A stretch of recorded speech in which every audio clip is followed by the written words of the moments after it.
Welcome to my podcast, Cleaning Up the Mental Mess. I am so excited about today. I'm going to be interviewing someone that I have really admired for a long time, who's an incredible MD, but also specializes in something that is very close to my heart and really has an impact in women's lives, and that's hormones. So we are going to be talking to New York Times bestselling author, Dr. Sara Gottfried, who's the leading hormone expert. When it comes to hormone balancing and hormone education, hundreds of thousands trust Dr. Gottfried and her advice. I am really thrilled to have you. Thank you so much and welcome to my show.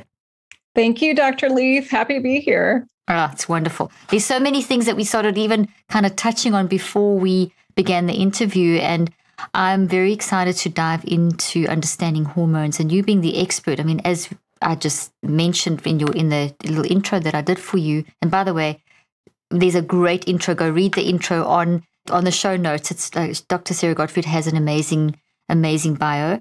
There's just so many important areas to cover when it comes to this. So where's a good place to begin? Do you want to tell us, just how you got into this and how you specialized in this and why? Maybe that's a great place to start. It started out of necessity because I was in my 30s.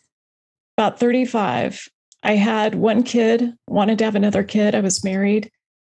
I was working in medicine, meaning that I was seeing about 30 to 40 patients a day. I was burning the candle at both ends.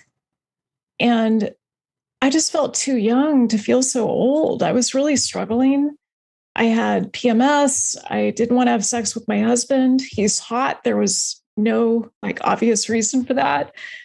And I remember Caroline, I hope I can call you that. Of course, please. If I can call you Sarah, that's great. Yeah, please call Wonderful. me Sarah. Yeah, so I went to my doctor, as many women do, and said, here's my list of woes. And I found that what he offered was an antidepressant.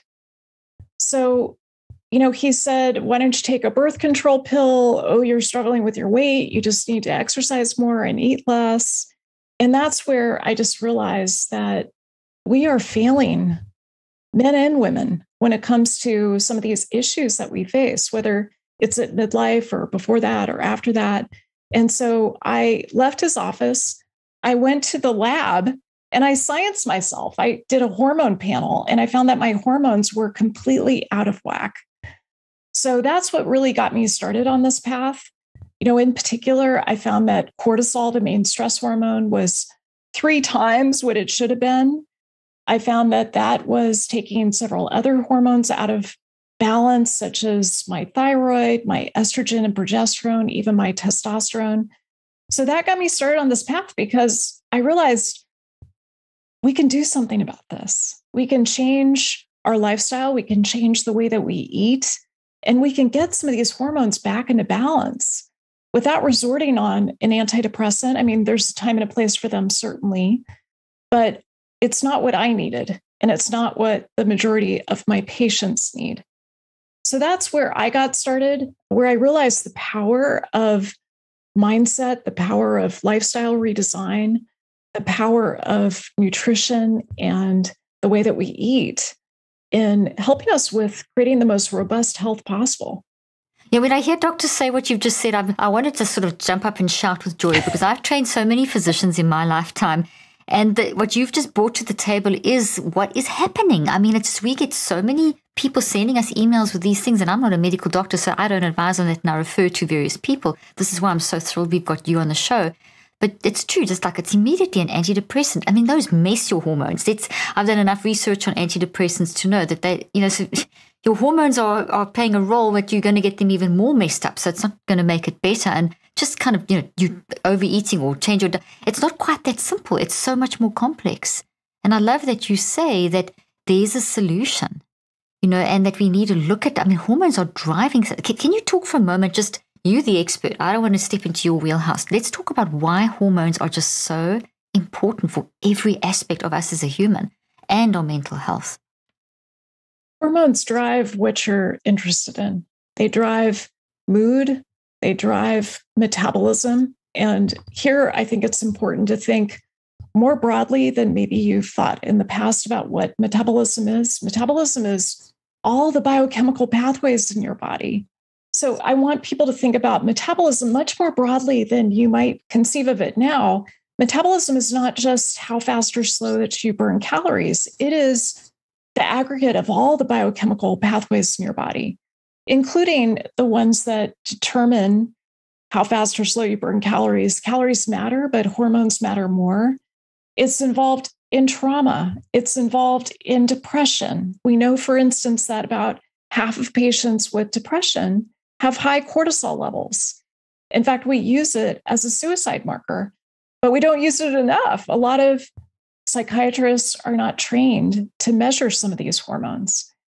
So hormones have such an important role in both our physical health and our mental health. I would even say our spiritual health. When you said that about the cortisol as well, my most recent clinical trial, one of the measures that we had, obviously, we looked at narrative psychology, psychological measures, the narrative, the QEEG, so in the brain, and we looked at various biomarkers and DNA, telomeres, and cortisol was literally through the roof with and you're quite right when you talk about it as a suicide marker. I mean, that's the couple of our subjects were suicidal, were on the verge, had thought about it. It was, I mean, a lot of people think of suicide. It's more common than we actually realize. But that, the fact that you say that we're not looking at these holistic ways of assessing when someone comes in, you can't just take a symptom checklist and give someone a diagnosis of clinical depression when they haven't looked at the hormones. They haven't looked at all these other aspects. It's so complex, and it's been so simplified down to just a symptom checklist and only one angle. Whereas we've got to look more broadly. Isn't that really what you're trying to promote? Not promote, but you're trying to help people understand with your work. That's right. I mean, one of the things that we use to screen for depression is the PH9. So it's 9 questions that we ask. I know the PH9. You know the PH9. It's, a really simple questionnaire, and it allows physicians, especially primary care doctors who have very little time, 7 to 10 minutes to screen a patient and look at all these different aspects of health. It's a tool that we can use.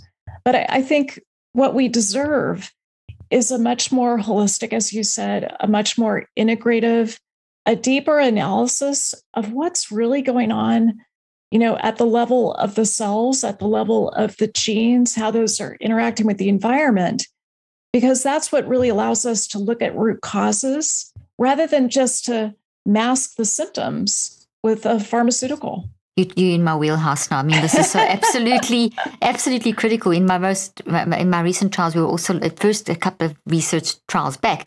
I developed a tool called the LMM, the Leaf Mind Management Scale. And the reason I developed this over 30 years, and then we've been testing it and validating, is because of things like the PH9 and that kind of thing, PHQ and those kind of things. They're useful, but they look at how the person is in the moment. They're not going to give you the big picture. And what I wanted to look at was mind management, self-regulation. How is a person actually kind of, the moment stuff is not going to tell you the whole story. And even that's not going to tell you the whole story. But what was interesting, just when you spoke about cortisol earlier on and you spoke about scales, one of the things that we found was a significant correlation between how a person is self-regulating or managing their mind. So, okay, I'm depressed because of, let me go and do something about it, versus someone who is, I'm depressed, I can't. They identify as depression. Their cortisol levels were through the roof.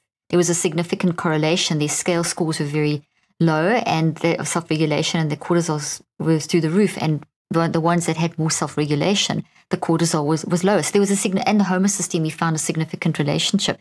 So that just is underscoring what you're saying. It's besides, it's kind of a backup to kind of support what you're saying, what you know. This holistic approach is vital.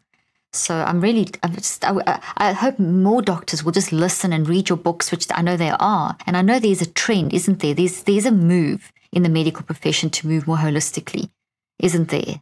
There is, but it's slow, Caroline. I wish I could say that, things are looking fabulous in terms of transformation of our broken healthcare system. The truth is there aren't enough people like you who are on the cutting edge, bringing this research forward and explaining that we need a much more integrative model.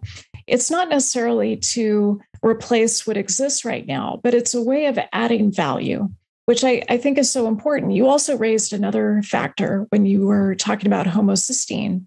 A lot of folks don't realize that homocysteine is this marker of one of those biochemical pathways that's so important for metabolism, methylation.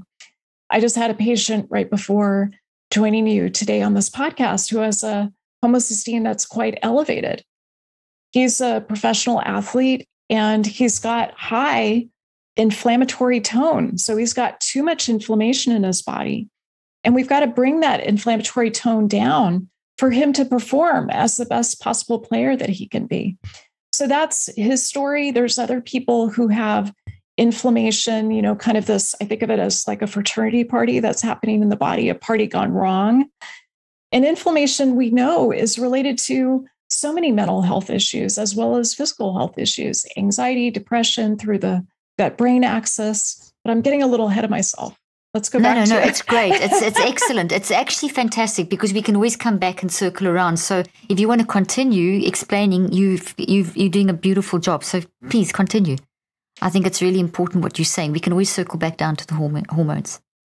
Well, inflammation, whenever I see inflammation in a patient, whether that's a professional athlete or, a stay-at-home mother, I think about what's going on in the gut, because the gut is where 70% of the immune system resides.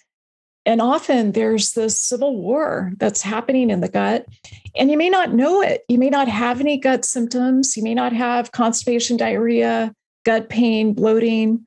You may just think, oh, my mental health is not what it could be. That may be your only sign. And so unless you have someone or you have the wherewithal, the empowerment to be checking for some of these biomarkers, some of these lab tests like homocysteine, like high sensitivity C-reactive protein, even neutrophil to lymphocyte ratio, some of these markers of inflammation, you don't know that this is happening. And, what I see with a lot of my patients is that they've got something called increased intestinal permeability. They've got leaky gut. So those tight junctions in their gut wall are not as tight as they should be. And so they start to have this increased inflammatory response. And their immune system is, just getting ramped up. And it leads to this feeling of sometimes mental health changes like anxiety, depression, and so forth. PMS. Your mind's driving your brain and body, the psychoneurophysiology. But then once, if your neurophysiology's messed up with the hormones driving the whole show kind of thing, your mind, which drives the overall arching show, it's going to feed back into that. So you get that cycle going, and people feel, when you feel physically awful, that's where it's so important that people understand the role of hormones. So I'd love to keep the information side, and we come back to that, and then we'll come back to that. Let's just go back to the hormones, because one of the things that I wanted to ask you about this as well is that we also found prolactin, and I'm sure you've seen the research on it, that prolactin's also, there's a lot of great new research showing that that's also an indication of very linked to emotional management, emotional health, mental health, even in males. People always say, oh, well, that's just, lactating woman. But that's not the case. It's also very important. So there's so many stories from hormones that we can learn about ourselves. But anyway, how would you like to pick it up from your story and how you went and used yourself as an experiment and did the whole science work on yourself, and you found your hormones were off and you changed your hormones? What happened from there, and why and how? Can you help us understand that kind of big collective picture? What happened for me was that it took me about 4 weeks to wrangle my cortisol, to get it back into that normal range, or even what I think of as the optimal range. So it's important to recognize that in the US, we have these average ranges that we use for hormones, but I don't want to be average. I don't want for our listeners or viewers to be average. I want you to be optimal. I think you deserve that. And so for cortisol, it took me about 4 weeks, a combination of meditation, a few supplements, the self-awareness, and the self-regulation that you were just talking about. So I implemented my own to really get that cortisol back where I needed it to be, so that it was able to support me, be the wind at my back, rather than working against me. And when you get cortisol in place, in some ways, I think of it like from The Godfather. I think of it as Michael Cortisolione, because I love that. That's amazing. I mean, the truth is these hormones are a bit hierarchical. So cortisol is essential for life. We need it it's The Godfather. So we need it for managing glucose, for sending glucose to your legs so that you can fight flight. We need it for regulating the immune system. We need it for so many different functions in the body. And so what I advise many of my patients is to focus first on cortisol. Now, I manage a lot of different hormones, and part of what we want to work with is not necessarily fixing every hormone individually, but to think about the control system. And you related to this when you were talking about the feedback systems of the body, because I'm an engineer. I think about the feedback system of the brain, the hypothalamus and the pituitary, how that talks to your adrenal glands, where you make cortisol, as well as many other sex hormones, estrogen, progesterone, testosterone. It's also talking to your thyroid. It's talking to your gut. It's talking to your gonads, testes in men, ovaries in women. So this whole system is a feedback system that we want to have working on our side. And we want to work with the innate intelligence of the body rather than to start using sledgehammers, such as, oh, you got a thyroid problem. Let me give you this dose of thyroid medication. We need to take a step back and look at how these hormones work together as a symphony. That is incredibly important. I like that you said sledgehammer there. That's so true, because it's become so, nothing works in isolation. So you've got to, if you've got a thyroid issue, there's other things going on there too. So you've got to look holistically. That's so important. So to take that into account is vital.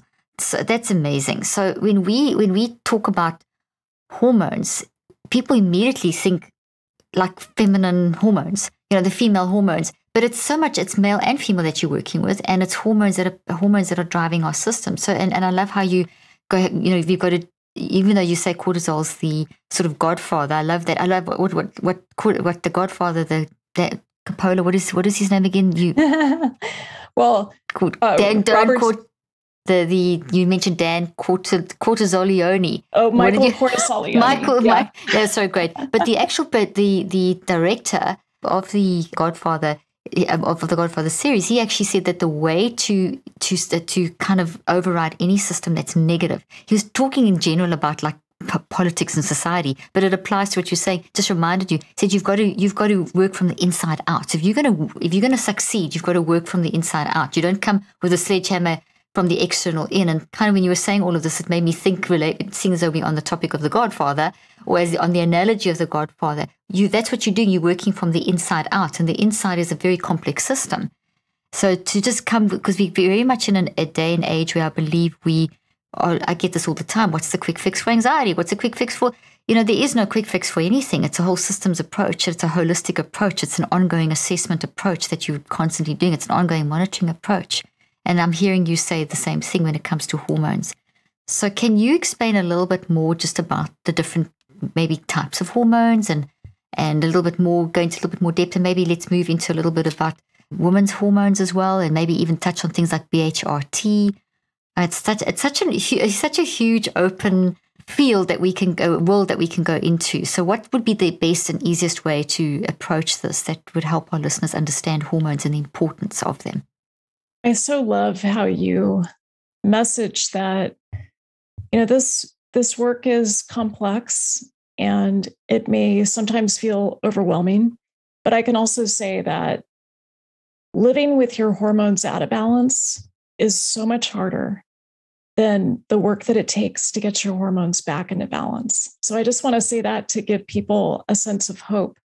So when it comes to female hormones, what I think of quintessentially is estrogen, progesterone.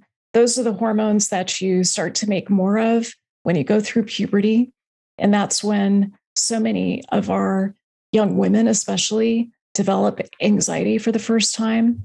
There's this combination of estrogen rising together with oxytocin. And so, as I've watched my two daughters go through their teenage years, what I see is suddenly they care so much about their looks. They care about their friends. They care about what other people think of them. They start to notice more anxiety than they did when they were younger, when they were preteens. And so those are the hormones that are running puberty. And then throughout our menstrual lives, it takes a while for the system to mature. And often younger women don't have regular cycles until they're a few years into it. What happens is that once you have regular ovulatory cycles, and there's some exceptions, such as with polycystic ovary syndrome, you have a predictable level of estrogen and progesterone that changes almost every day. So that's throughout the hypothetical 28-day cycle until, some of us decide to get pregnant, have kids, go through the postpartum period. That's a whole other hormonal situation where your estrogen and progesterone, the estrogen changes from something called estradiol to estriol, and the levels are much higher. A lot of women, when they're postpartum, they experience the birth of this beautiful baby, the delivery of their placenta, and their hormones go from sky high down to almost nothing. And that can be a preview of perimenopause, because that's similar to what happens when you turn 35, 40, 45, and your hormones start to fluctuate more. It's almost like puberty in reverse, where progesterone begins to decline as you run out of ripe eggs in your ovaries. And also your estrogen, at least in the first phase of perimenopause, can fluctuate wildly. And that can lead to more mood disturbances. We know that's associated with greater depression, with dysphoria, with more anxiety, especially that can relate to the type of estrogen receptor that's getting stimulated, more ER beta compared to less ER beta compared to ER alpha. And then the second half of perimenopause is where estrogen starts to decline. And then in menopause, when you go for a year without a cycle, or if you've had a hysterectomy as an example, your FSH starts to rise, estradiol starts to decline. And that's kind of a whole new period in terms of having more stable hormones. Now, one of the cool things that happens, Caroline, is that for a lot of women, when they go through their menstrual years, because they're so used to this fluctuation, this predictable fluctuation in estrogen and progesterone, they accommodate. They're used to accommodating. It's almost like a hormonal veil that kind of makes us accommodate other people. And what I hear from a lot of women in perimenopause and menopause, and I love hearing this, is that hormonal veil comes off and women start to speak their truth, sometimes for the first time. And that to me is very exciting. That's where you have this opportunity to really step into ownership of your power, to not put up with some of those relationships that may not be serving you, not put up with the job that, doesn't really fulfill you and is aligned with your mission. So there's a lot of opportunity along the way. I don't want to be overly reductionistic about just saying, it's all about the hormones. No, obviously there's a whole complex, and we've painted that picture right in the beginning that this is a complex, this is part of, because your hormones, your lifestyle, and everything is influencing how there's a natural flow that happens as we get older, but that can be disrupted by and will be disrupted by life, because all these trauma things happen that we can't, and all these unpredictable things happen. So our body's pretty tough in dealing with that, but then that's why we have science and medicine and how we advance so that we can learn how to cope with, as life advances and poses more challenges, it puts more stress on I always talk about in the psychoneurobiological kind of framework that our mind creates an impact in our brain and our body. So the mind shows up in the brain and the body, and the mind is how we experience life. So we take life into our brain and our body, and that disrupts, if it's toxic, if it's traumatic, and we're all experiencing traumas on different levels, it creates these responses. So our hormones respond like that. And so we've got to do something about it, because there's a lot of people that think, oh, it's a natural part of life. But I have a story where I had 4 kids and I'm small, and I had had to have a complete pelvic floor reconstruction, and it meant hysterectomy, and it meant suddenly no ovaries. So I went into surgical menopause, because I come from a line of a family where menopause has never been an issue. And my mother never even, there was just like no symptoms. And suddenly in my family, so I expected to go into that, but having surgically induced menopause, it was an overnight going from like just sort of being normal to I mean, the hot flushes, and I would look like I'd been showering in the middle of, and I'd be on a stage lecturing, and suddenly I'm drenched, and I'd have to wear black so that no one could see it. And I mean, it just, and mood swings. And I went on to BHRT, and it changed my life. And I'm on it every 3 months. So, that's, and I know, I don't know what you know, but I do know that if you don't have estrogen in the brain, you've got a problem. Your brain needs estrogen, so this thing that, if it goes, it's meant to go, but we need to replace. So can we talk about, how do you feel about that? Like in my case, I now had no ovaries, I had an ovarectomy as well, no womb, everything was gone. And so I'm sitting with nothing. So if I didn't replace that, I would have been a disaster zone in terms of neurological and cardiovascular health and mental health. And I can honestly say every 3 months I go for the pellet therapy, and I can feel when it's wearing off, I can feel the change in my body. So I'd love you to talk to that a little bit, because that may not, I'm sure there's a lot of women that can relate to that sort of situation. Certainly. I'm a fan of bioidentical hormone therapy, and we just traced, this whole experience from puberty to menopause. And I would say anywhere along the way, there's a time and a place for bioidentical hormone support. But I think the place where it's most familiar is for women who go through perimenopause and menopause. I totally agree with you. I think that estrogen is the primary regulator of the female body, including the brain. So it's so essential. We know that on average, somewhere around 40 to 43 is where women start to notice the change in estrogen. They start to walk into a room and they can't remember why. They start to have vasomotor symptoms, as you experienced. When you go through surgical menopause, it is so much more abrupt and dramatic and intense. You go from having relatively normal levels to the next day having nothing. So it's so important, I think, to see if you're a good candidate for bioidentical hormone therapy. Not everyone is. So in my medical practice, I screen patients all the time. To me, the most compelling reason for giving bioidentical hormone therapy is brain effects, because we know that when it comes to the female brain, 80% of women over the age of 40 start to have these changes, this decrement in terms of the metabolism of glucose in the brain.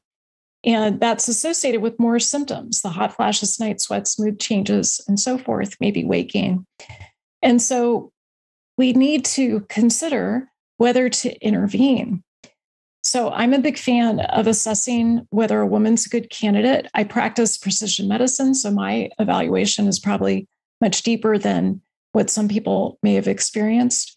But I'm looking at cognitive changes. I'm looking at genomic factors, like whether estrogen is a good idea in terms of blood clotting, in terms of the metabolism of estrogen, risk of breast cancer, risk of cardiovascular disease, because estrogen can affect that up until about age 60. But another factor that I think is important to consider is that there's a window of opportunity. And you don't want to wait until that window is closed. We think when it comes to the heart and to the cardiovascular system that the window is about 10 years. So we really like to treat women ideally before age 60. But I think the window is actually smaller when it comes to the brain.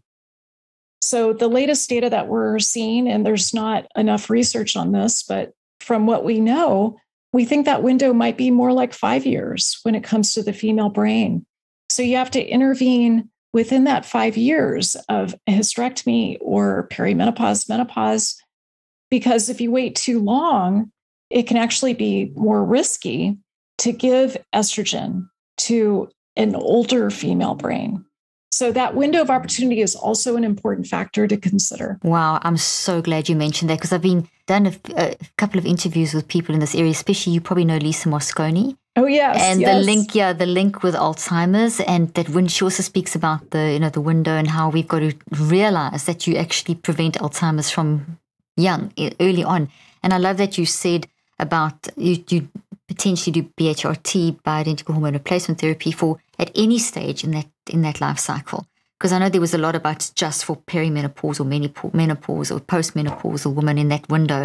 But there's also maybe our kids are being affected, our youngsters are being affected by so many things. It's not uncommon, is it, for girls to go for a long time without periods, with all the, all kinds of issues and reasons behind that. And what is your opinion about that? How do you feel about sort of the earlier stages and the changes? Are you seeing differences in our young women earlier? Is there a change? Are there patterns starting to happen because of our lifestyles? There are patterns. So one of the patterns is that we're seeing earlier puberty. We see earlier development of pubic hair, breast development, probably related to endocrine disruptors that are in our environment. We also see more PCOS, polycystic ovary syndrome. That's a constellation of symptoms related to, it's a syndrome. So not everyone has all of the criteria. But the problem with PCOS is that it can take people 7 years to get an accurate diagnosis. Oh, yeah, I've heard before. Yeah, so that's a serious problem. And what I see for a lot of younger women is that there's this knee-jerk reaction to just start them on a birth control pill. And that's not a solution either. I mean, it certainly helps some women with problems such as endometriosis, or, it helps people avoid surgery such as a hysterectomy. But most women don't get the full informed consent about the risk of micronutrient depletions, what it does to your nutrition, especially magnesium, B vitamins, vitamin C. It also can rob you of testosterone, free testosterone. Testosterone is so important for confidence, for agency, even risk-taking, healthy risk-taking. Of course, it's involved also in sex drive as well as muscle mass. But testosterone is one of the most abundant hormones. It's the most abundant hormone in the female body. And so we've got to be thinking about, well, would this young woman do better once I diagnose her with PCOS with natural bioidentical progesterone every 3 months? Or is the birth control pill the right choice? So that's the kind of collaborative conversation that I think patients need to be having with their physicians. Gosh, I think you need to be training physicians all around the world. Thank goodness for your books, because it's educating so many people and so many physicians to look at things differently. Because you're so right. Someone that doesn't have a period, pop them on the birth control pill. But what is the life story? What are the factors? What is the trauma? I mean, how does trauma impact hormone functioning? Could you talk a little bit about that? So trauma, I believe, is the number one disruptor of the hormone system, the number one disruptor. And I think there's not enough awareness about this. There's so many fantastic books on trauma and not enough information about what it's doing to things like your hormones, like the control system for your hormones. When you grow up with, if we just look at something like adverse childhood experiences and ACE scores, we know that ACEs will disrupt the control system, the hypothalamic pituitary adrenal axis. We can measure this. We can measure it with cortisol. We can measure it with looking at some of the enzymes that are involved in producing cortisol. You know this. I mean, you're an expert at trauma. Well, but you're the expert to explain it away. So you do it so well. You do a better job than I do. Well, I think trauma, I think of trauma as an overwhelming experience. And I think we need to broaden our definition of it. I see so many patients who say, oh, no, I didn't have trauma. And then they say, oh, yeah, my parents were divorced. Oh, yeah, I, was belittled as a child or bullied. Oh, yeah, I went through medical training, which in and of itself is traumatizing. Yeah. A lot of people experience medical trauma. They get gaslit by their physicians. They start to doubt their reality about, the symptoms that they're experiencing. So I think trauma is so common. And unfortunately, we need more solutions. We need things that are effective, things such as the solutions that you've published in your books. I'm a big fan of psychedelic medicine. I think this is really going to transform the way that we approach trauma. I think the data from the phase 3 trial of MDMA and its effect on trauma, the data on ketamine, the data on microdosing psilocybin is really impressive. Now, I think that needs to be done in the setting, the right set and setting. typically in the context of psychedelic assisted therapy. But I believe that the FDA is probably going to approve the use of MDMA for trauma, probably in 2023, I hope. So I'm just really excited about some of the solutions that we have. And I think we need to be talking about it more.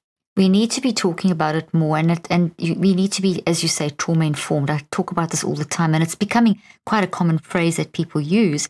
But trauma, we always associate trauma with those massively big, huge things. But I always talk about trauma being on a scale of 1 to 10. And in our life, we're going to have all 10. But at some points in our life, we might be sitting at 19, 19, 19, or sometimes it's 1, 2, 3. We can kind of cope with those, a bad post on social media or a little argument with a loved one.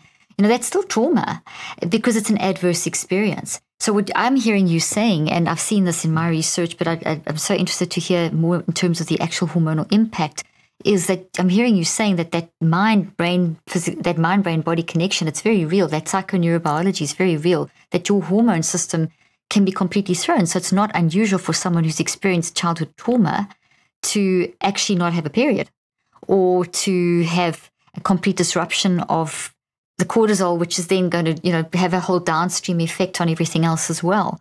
So when someone comes with, I haven't had a period for whatever, or comes in with mood disruption or something like that, it shouldn't just be automatically a diagnosis and a medication. It should be what has happened. And as the clinical neuro, I don't practice anymore when I practice clinically, but everything I teach now is you've got to find the root cause.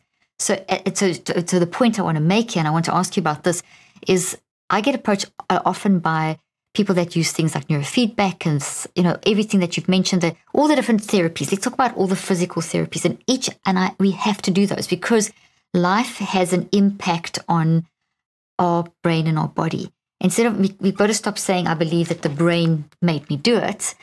The trauma isn't in the brain. The trauma is out there, and then it landed up in the brain. So the source is not in your brain. The source is in the environment that you've experienced. So if you just remedy the hormones or whatever without dealing with the root, what's the narrative, and find the root cause, those hormones are going to keep reverting back. So they might be okay for a while because you give them BHRT, but the mind can override, as you and I both know, the mind can also disrupt again. You can be having the right treatment and be doing all the right neurofeedback and having all the right lifestyle changes, et cetera, and support medication, et cetera. But if you don't get your mind right, those will just be temporary fixes. So you've got to have the mind working with the brain and the bodies. That's how I understand it.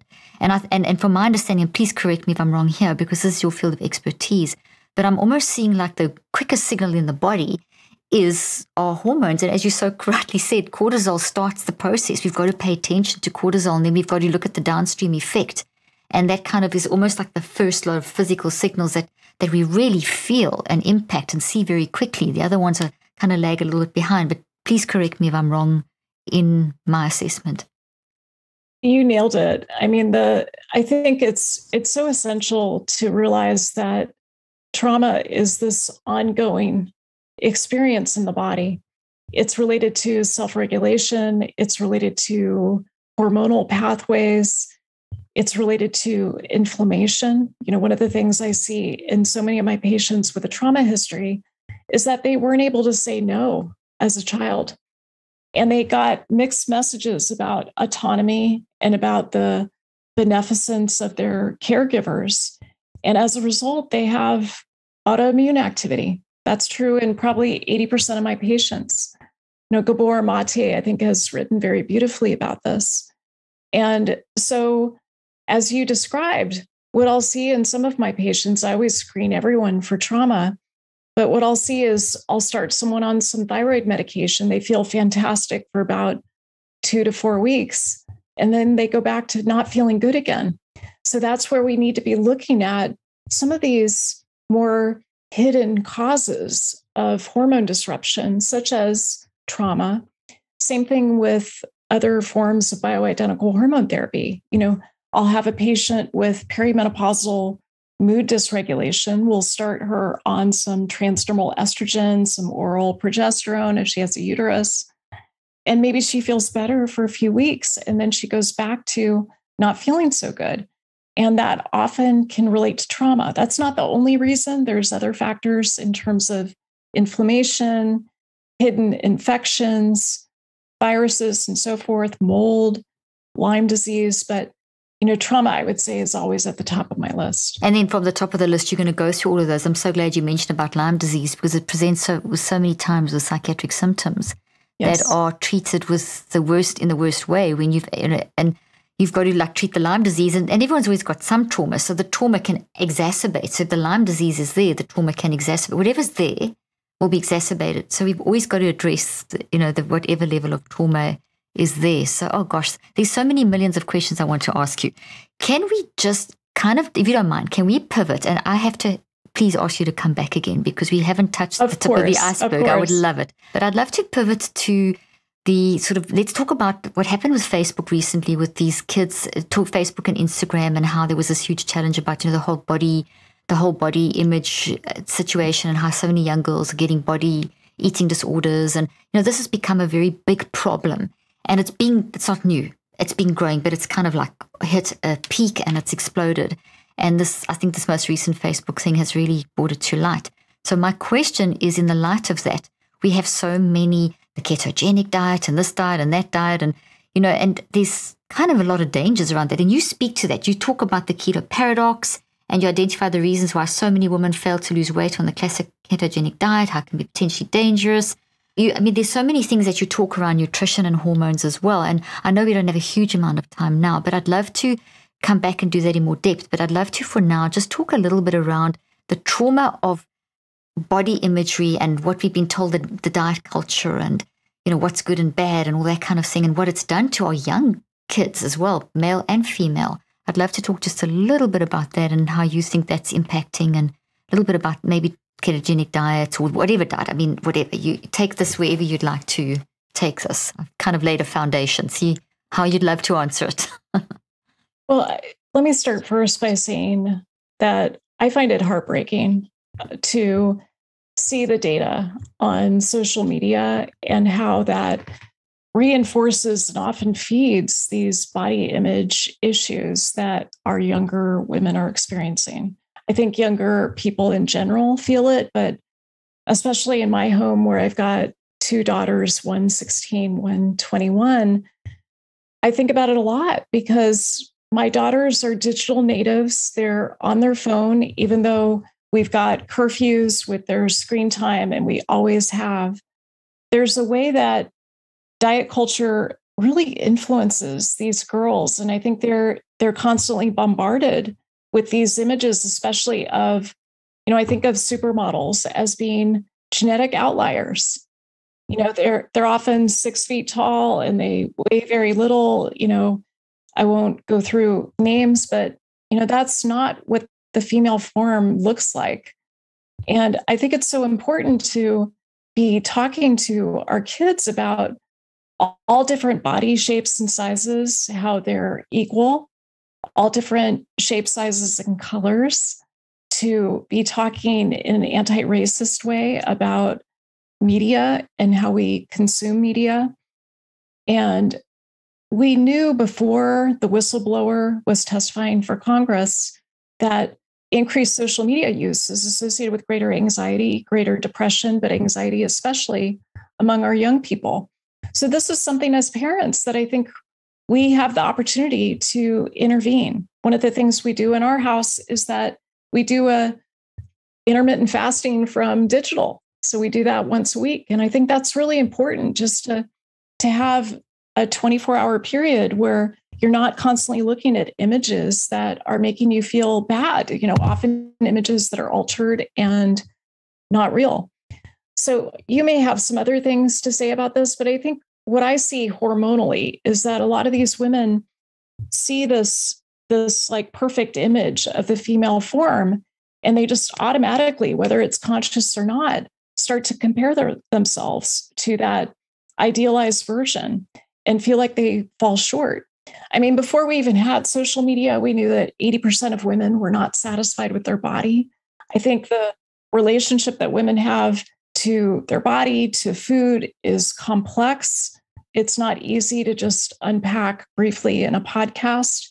But one of the things, one of the reasons why I wrote this latest book, Women, Food, and Hormones, is because I want for women to understand that this isn't about diet culture. And there are women who, while I love the body positivity movement and the fat acceptance movement, there are some women who feel like that also doesn't speak to them, and that they want to find their own path, their own truth. I like to position myself in the middle, where we're really looking at something called metabolic health.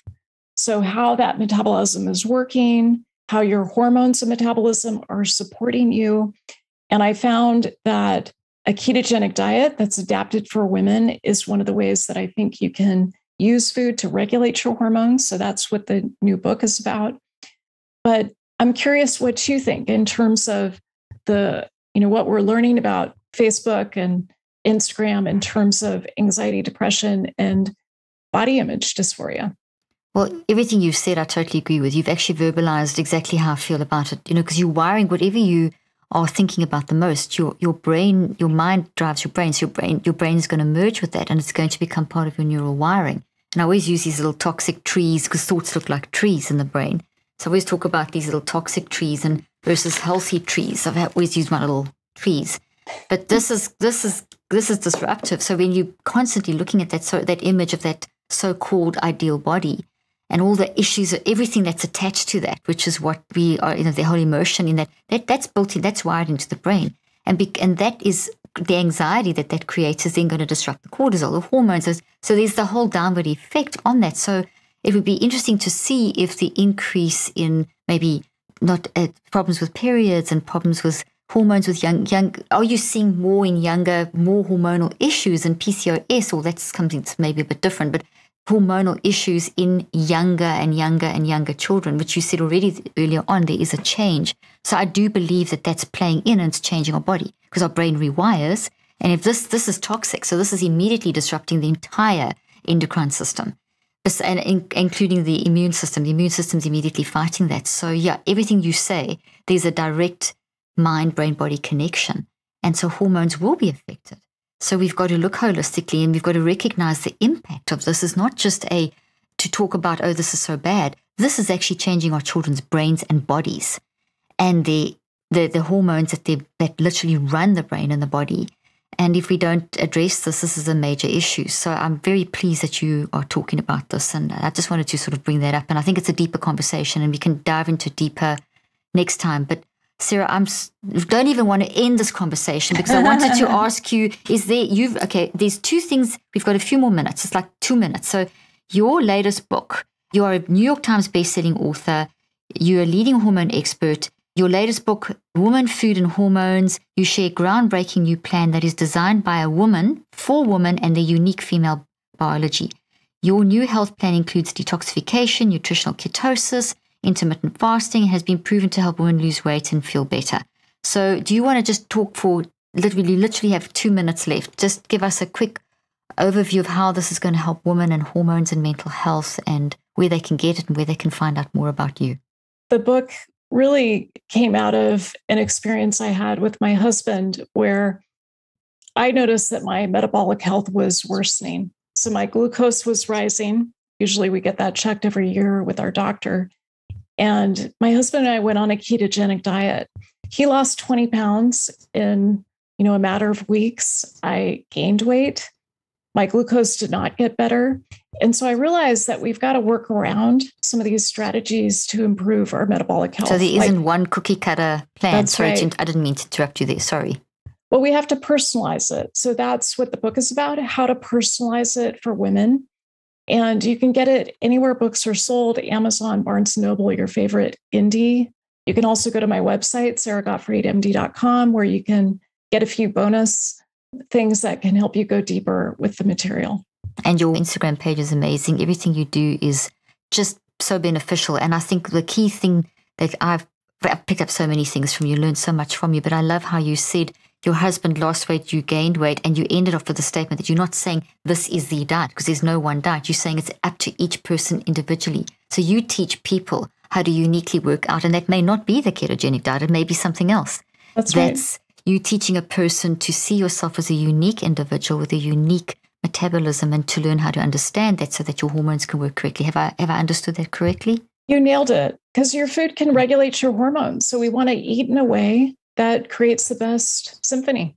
Beautiful. I mean, you've got that symphony going, it feeds back into your mind, and then you've got this beautiful psychoneurobiological symphony happening in your mind, brain, and body. Dr. Gottfried, thank you so much for joining me today. It's been so informative, and I'm looking forward already to our next discussion. So thank you. My pleasure. So happy to be with you. Thank you. Thank you.